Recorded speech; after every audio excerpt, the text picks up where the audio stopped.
Let's move on to the fourth angle, and this is the one about the investigation itself and the challenge of fake news that comes along. Now, we're going to look at various aspects of it. First, of course, is the fact what's happening on ground. Delhi Police's fortress-like security arrangement that has been put into place and how that has become a really big story. The imagery itself has a very, very strong messaging now. While the Delhi police says, well, what can we do after the Republic Day violence? We have been not left with any choice. We have to resort to these kind of steps to secure the protest site, the multi-layered security along the Delhi borders, which includes spikes on the roads, barbed wires, cements, barricades, concrete mixers actually putting in cement and creating these large barricades all across these protest sites, blocking the roads in many, many ways, which is not just inconvenient for the farmers, but obviously for people who live in that area as well. And the internet has been now shut down across Delhi borders at these protest sites for several days. And again, the reason there is because of all of the fake news that was doing the rounds on social media, on your WhatsApp, all that the Delhi police claims a malicious agenda that was actually being spread across, which is why they have no option but to shut down the internet in these cases to ensure that it doesn't become a law and order issue. So there was a very detailed statement that the Delhi police actually came out with yesterday with details and with imagery and text of these fake WhatsApp information that's actually doing the round, or even on Twitter. And then, of course, they have the big task of finding people like Deep Sidhu and the other suspects who are responsible or are under the scanner for all the violence that took place on January 26. So all of these put together, the question that I'm going to then ask is shutting internet and these kind of barricading, nails and whatnot really the right approach to the situation? There are two sides to it. Let's debate. Let's say good evening to JENCY Jacob, Managing Editor of Boom, Dr. N.C ASTHANA, former DGP of Kerala, Dr. VIKRAM SINGH, former DGP of Uttar Pradesh, and MIHIRA SOOD, advocate with the Supreme Court, joining us this evening. Thank you to all of you. I actually want to start off with Dr. ASTHANA. Dr. ASTHANA, there's been, very extreme reactions to the kind of steps the Delhi police has taken at these protest sites. One side says, oh, much needed. These are the guys who created the violence, who initiated the violence. And now, before you blame us for that violence, we are doing what we should do, step up on the security. The other side says, well, this reminds us of a war zone. This imagery reminds us of tactics that may have been used in Vietnam. What is your view on these tactics? You see, the legal position is very clear. For law and order management, you can erect temporary barricadings, however complex they be. But pouring concrete between two sets of jersey barriers, making it into a permanent fortification, is plainly illegal. No law provides for this. It has not been done anywhere in the world. Moreover, the most offensive part is those spikes on the road. You see, permanent fortifications or heavy barricading or containers full of boulders or even concrete mixers, heavy vehicles, they can stop vehicles, all right, granted. However, if the protesters decide to dismount and tackle the barriers physically, after all, when you have rows of seven rows of those yellow wire mesh barriers, it is rather easy to hop over them. Now, if people decide to dismount and negotiate the barriers physically, police will obviously use force. Once the police uses force, there would be confusion, there would be a melee. In that melee, it is quite possible that somebody trips and falls over those spikes on the road.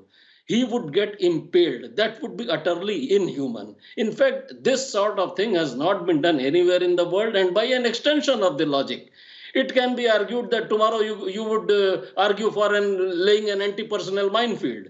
I have done some research on this. This was never done anywhere in the country. I have been able to locate a 1993 article by Harinder Baveja in India Today.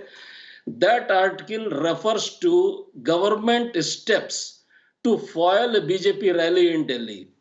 Nearly 35,000 policemen of Delhi police, 1,000 from Punjab police, and 500 from Haryana police were deployed.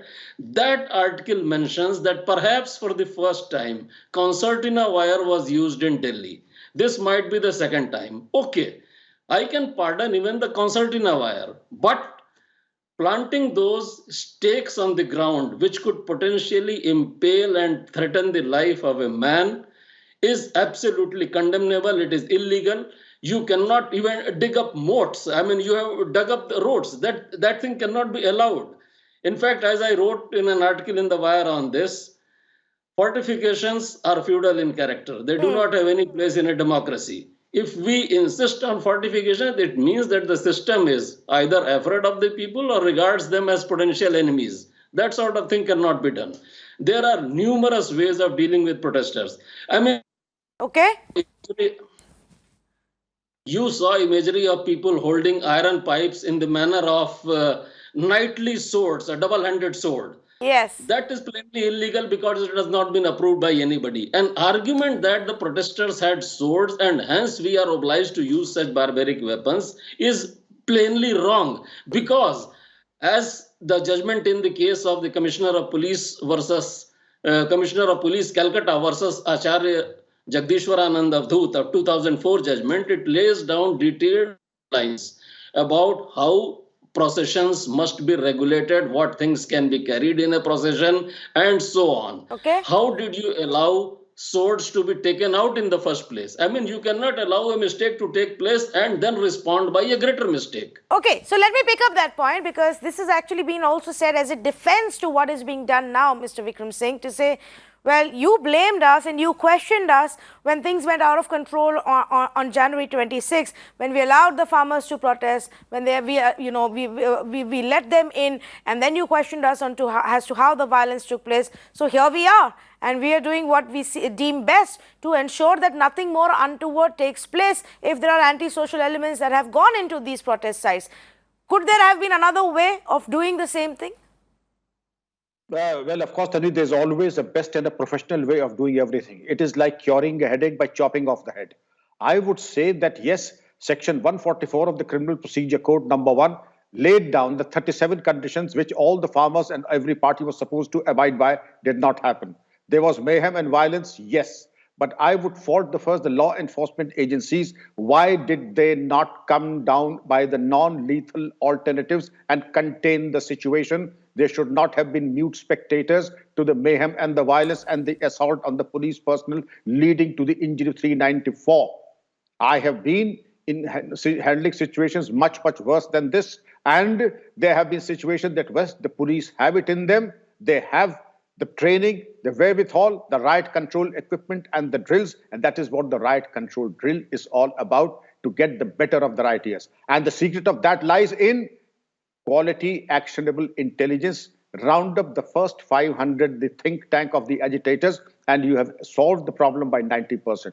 All security arrangements need to be unobtrusive. The moment they become obtrusive, as Dr. Asthana has mentioned, then there is something horribly wrong with the arrangements. You go to any advanced country, you will never find a policeman, but yet just do something like a traffic violation, and before you reach the hotel, the police will be after you and they will ask for your passport and the driving license. Likewise, here also, there could be so much of technological background. If you want to puncture tires, there are laser-guided tire busters. If you want to identify and nail the agitators, there is the skunk sprays which give obnoxious smell and a dye that will be there on the agitators for 15 days. You can round them for 15 days. There's always a non-lethal alternative to do it. But obviously, the police was overwhelmed on the 26th. They were not prepared for the deluge of agitators. But yes, where there is a will, there's a way. By constant planning, dialogue, actionable intelligence, this would not have been necessary. Indeed, even today, it is best done away with. Tanvi. Okay, interesting to hear both of you give these points. So there are always alternatives available that could have been used. This is the approach that Delhi police has decided. But they say, JENCY, that they had to take all of these steps because also, including the internet shutdown. And the internet shutdown was required because of the fake news and the misinformation that was being spread, and detailed press release that they came out with yesterday, giving us these examples, some of which, even your organization has looked into. For example, the information about 200 police personnel quitting to join the protest, which actually wasn't true. So has there been too much of this kind of fake news that has now led the police to take this decision? Tanvi, definitely one can argue that the police is completely overwhelmed by the situation. And let's remember that this started somewhere in the month of November. I was just looking at our own story data, and just to give a context of this, between November 26 to Jan 26, when the violence took place, we busted somewhere about 60 claims. That is somewhere around 60 stories we wrote, where all kind of claims, whether the fact that the protesters are Khalistanis, there were several old images and videos of protests that were being passed around, some very violent and gory images that were being passed around as atrocities on farmers, during these protests. So around 60 stories we did between that time. Between Jan 26th and now, when I looked at fresh data, I found that we've done additional 20 stories. So definitely the pace of misinformation is huge. And as both the speakers before this have spoken, why is it that non-lethal methods were not used? You cannot actually play into the hand of the protesters, allow them, give them a free hand to enter the city, and then go around using measures which probably look completely undemocratic. And the fact is that yesterday also we were reporting, some of the digital websites were reporting that they were not even being allowed to go to the protest site to go and speak to the protesters. Now, on what grounds can you justify that? Yes, the police is overwhelmed. We have our sympathies with them and the fact that they have a tough job to do. But misinformation is definitely not something that started just post Jan 26th. The 2 months period before that itself, online misinformation has been huge. And that is something that, fact checkers like us have been dealing with, and we've been reporting on it, and we've been writing very extensively on it. Yes, no, of course, absolutely. And misinformation, actually, I would say that would work to benefit the farmers, but that would also work to damage the farmers' movement. So there's been all kinds of information that attempts to discredit their movement, to associate various kinds of motivations to that, but also to try and fuel it up. All kinds of fake news doing the rounds at this point of time. MIHIRA, SOOD, at what point do we then say that in law and order situations an internet shutdown is justified, and this wouldn't be the first time it's happened? We wouldn't. Look, fake news is not a new problem. It's something we've been living with for many years. And, the fact of the matter is that you have free internet, you have people able to create and share content of their choice, then fake news is a problem that we are going to have to get used to, and we need to find a way to deal with it that does not include an internet shutdown. Fake news is not a problem unique to this farmer protest, okay? And you cannot... if the internet shutdown was going to be the response to any instance of fake news, or any instance of fake news that, even if you say any instance of fake news that has the potential to create a law and order problem, we'd basically be living with no internet at all. And the fact of the matter is that when you are talking about any restriction on fundamental rights, and here whether it is the right to freedom of speech, the right to freedom of assembly, the right to freedom of protest, the right to consume media, the internet is an integral part of all of these freedoms, then the restriction has to be proportionate, all right?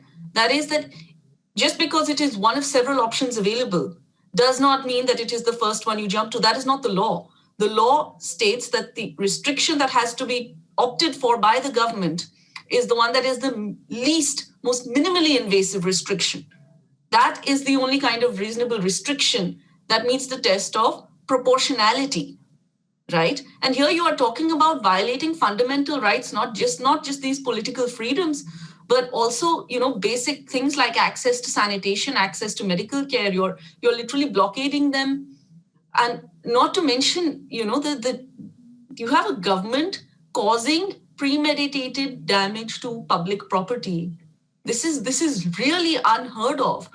You have cops going and sourcing nails to drive into roads and pour cement over them all night. Is this what our cops should be doing? Who's going to pay for the repair of these roads?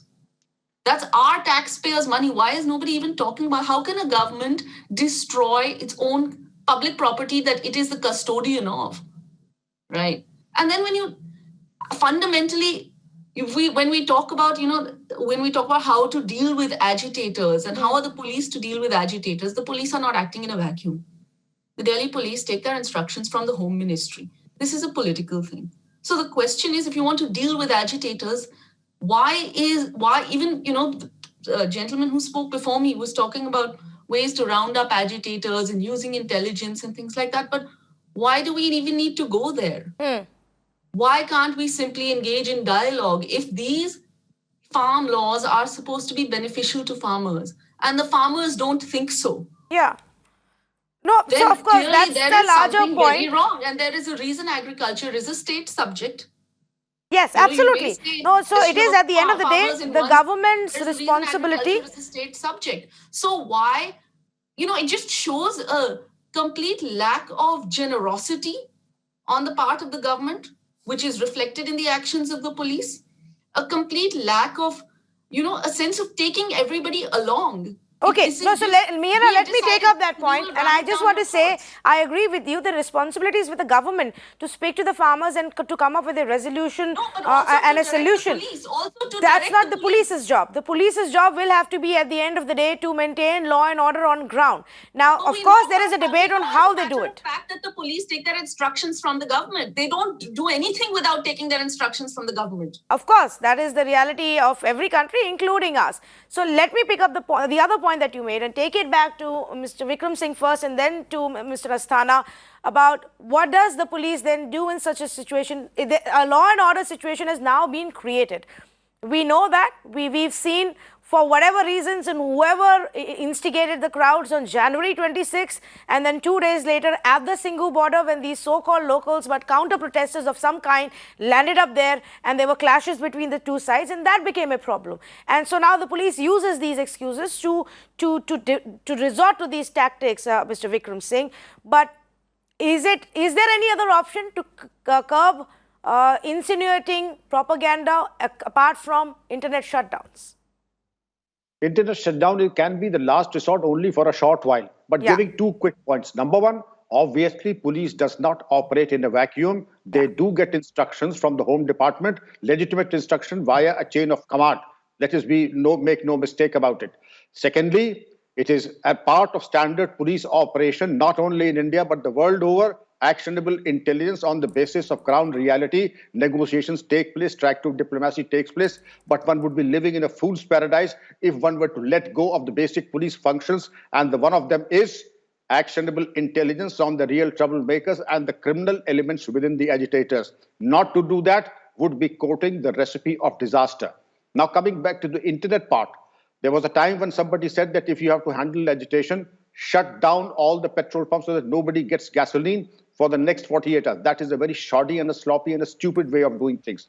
Likewise, stopping of the internet. If the police are professional and they have it in them, they will get to know who the key conspirators are, what is the action plan, and what is the roadmap for the next maybe 7 days, and they will get the real troublemakers. But that is also a part of actionable intelligence, and that is what the police and the intelligence department are paid for. And to look the other way, I think, would not be very right and prudent. Asthana, you also wanted to make a point? Yeah, first thing is regarding the fake news. Yeah. You see, it's imminently possible that fake news is deliberately planted also. If you want to discredit a movement, what does it take to create a message on WhatsApp and propagate it? In fact, in intelligence, there is a whole system called false flag operations.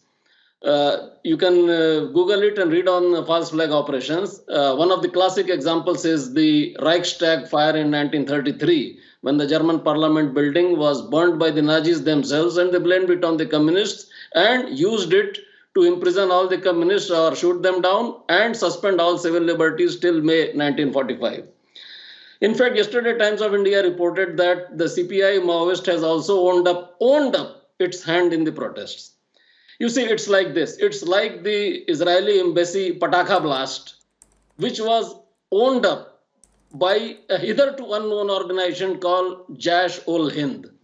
You see, such things happen. Even if an organization doesn't exist, it doesn't cost anybody to send a message to a media outlet that we did it. So, in shutting down the internet on the plea of fake news is not tenable. You can always create fake news yourself and then use that opportunity to shut down internet. The problem with shutting down internet is that, unfortunately, as Ms. Sood, being a practicing advocate, also knows, is that the judgment in the Anuradha Bhasin case, it spoke of permitting, suspending the services temporarily. But how temporary is temporary was not defined. Yeah. That's the problem. Yes, it's subjective, So, and I think both the go ahead, please finish your point. Yeah.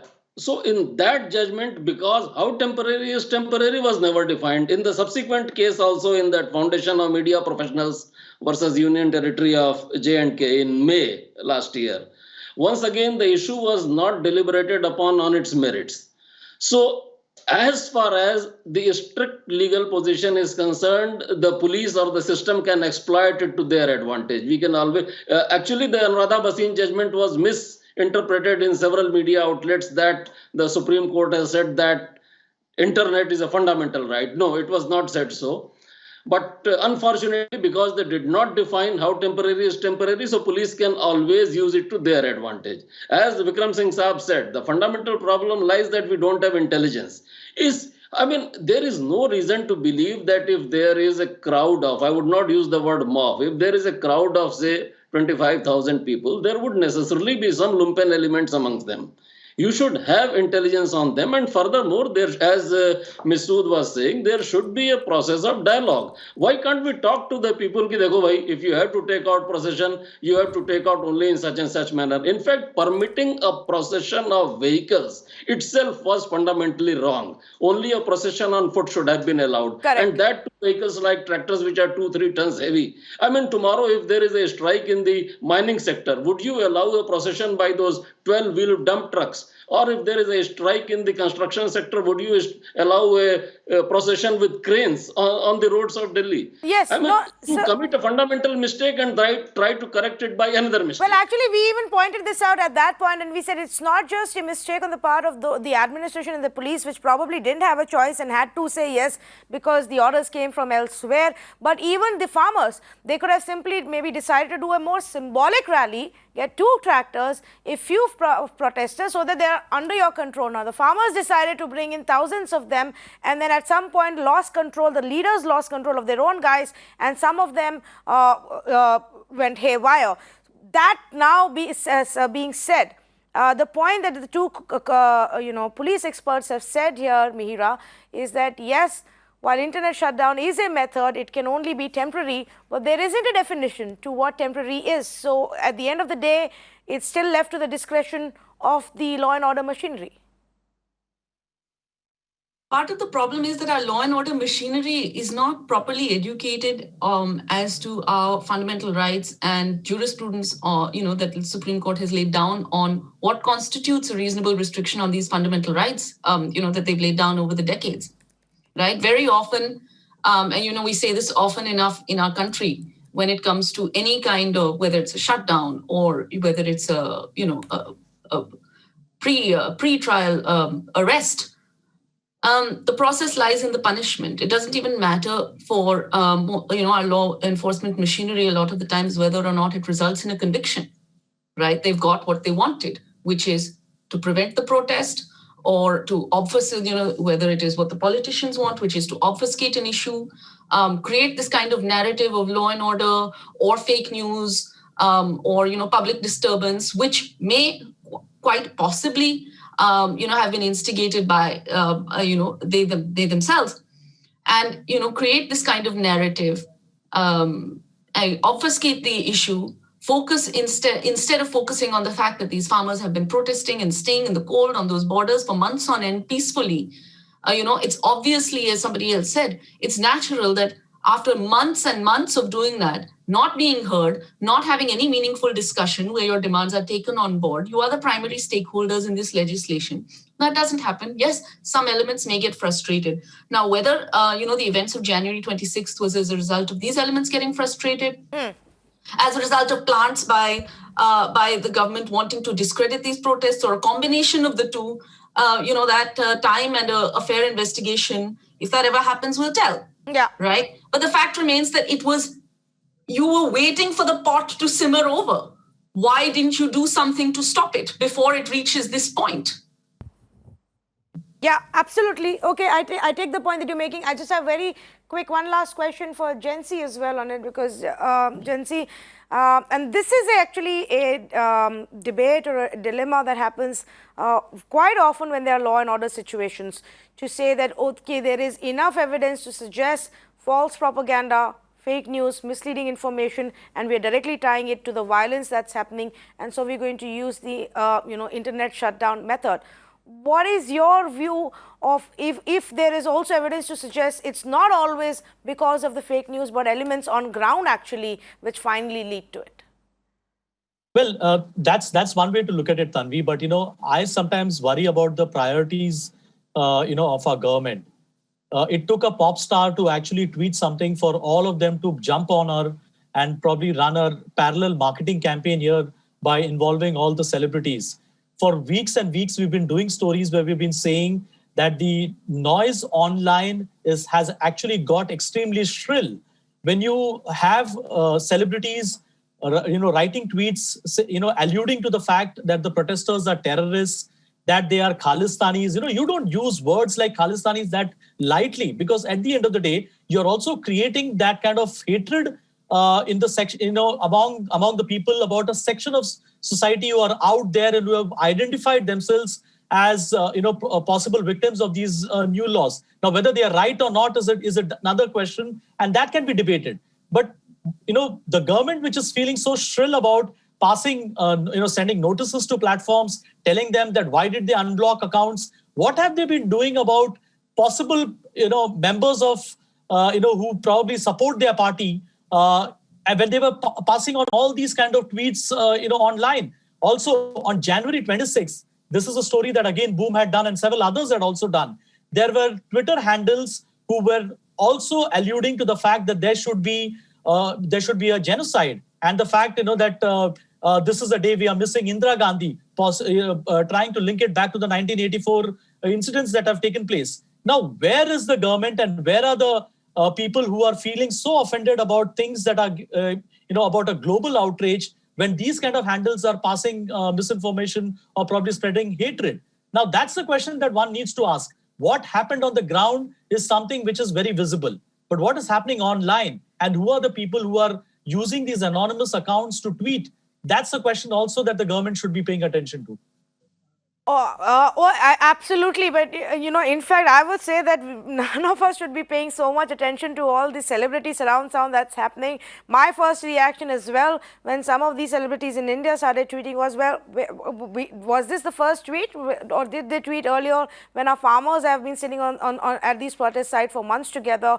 Or who was tweeting then about it? But all right, if they deem fit to respond to people outside of our country and see that as a bigger issue, that is their priority. Completely out of time here. Thank you so much to all of our panelists for joining us on this conversation. This was a multi-angle, a four-angle coverage that we brought to you to just simply break down each and every angle for you, cut out the clutter and the noise, and simply give you all aspects and views on what's happening. But don't forget, at the end of the day, I would hope, and we should ensure, that the social media battleground or the global surround sound is not really the focus of this issue. The focus still needs to be the demands of the farmers, the protests that are going on, and the government's response, the negotiations that should at some point resume, whichever side takes the first step, and us finding a solution to this problem. Shutting down people sitting abroad, far, far away from us, is not going to help us. Resolving this issue and making the protest then go away by having dialogue and finding a solution, that is what is going to solve this whole problem for us, and nothing else. Thank you so much for joining us on this conversation. Well, the Delhi police has filed an FIR against unknown authors of the farmers' protest toolkit. In fact, the case of sedition and criminal conspiracy has been registered. This case, we understand, doesn't mention any names, not even of Greta Thunberg, who actually tweeted that toolkit, but says unidentified people who are the authors of that toolkit that shows that this was a pre-planned, well-planned conspiracy. 124A IPC, which is basically spreading disaffection against the government of India. It's regarding sedition. And 153A is promoting ill will and hatred amongst various communities on social, cultural and religious grounds. Same is 153. And 120B is for criminal conspiracy to wage such a, give shape to such a plan. A particular action plan which has been delineated in this toolkit, which was uploaded on one of the handles, by one of the handles on a particular social media platform. Now, this is also in the public domain. Many of you are aware of this particular thing. It is also being mentioned by a lot of media houses. I've also seen some of the television channels which have mentioned about this. But what is important here is that the action plan which has been delineated in this particular toolkit, if you go by the unfolding of events, including the violence of the 26th January, it reveals a copycat execution of the action plan. Moving on, the Centre today said that United States has welcomed India's agricultural reforms and that US comments must be seen in its entirety. In fact, on the Republic Day clashes, the Ministry of External Affairs said that the internet has been snapped to prevent clashes that broke out, similar clashes like the ones that broke out on January 26th. We have taken note of comments of the US State Department, and what we would say, it is important to see such comments in the context in which they are made and in their entirety. As you can see, the US State Department has acknowledged steps being taken by India towards agricultural reforms. Any protests must be seen in the context of India's polity and the ongoing efforts of the government and the concerned farmer groups to resolve the impasse. Well, let's also tell you a bit about the Golden Globe nominations that are out and the shows that have actually got quite a few of these nominations.